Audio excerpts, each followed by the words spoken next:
Mashiach animami. Mio Signore, ascolta la mia voce, fa che le tue orecchie siano attente alla voce delle mie suppliche. I canti e le preghiere che quest'anno si sono alzati dal ghetto di Venezia per il giorno della memoria delle vittime della Shoah, per la prima volta sono stati accompagnati dalla presenza di centinaia di studenti veneziani. Qui, dove esattamente 80 anni fa avvenne un massiccio rastrellamento nazifascista. Furono 254 gli ebrei veneziani deportati nei campi di sterminio e solamente 8 quelli che tornarono a casa.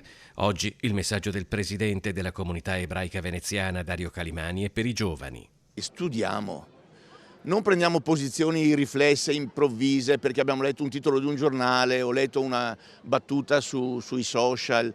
O per pregiudizi di famiglia, che ci sono ovviamente. Lo stiamo vedendo in quello che sta accadendo oggi. Ci sono verità dappertutto e di tutti. Ci sono torti e diritti di tutti, di tutte le parti in conflitto. Non esiste il buono da un lato e il cattivo dall'altro. Il giorno della memoria 2024, che ricorda le 6 milioni di vittime assassinate nei campi di sterminio durante la Seconda Guerra Mondiale, non arriva in un periodo facile. Da un lato il radicalizzarsi del conflitto a Gaza, dall'altro rigurgiti neofascisti che si riaffacciano sulla scena politica italiana, fenomeni che si sommano ad una disinformazione che nell'epoca dei social ha raggiunto la sua massima diffusione.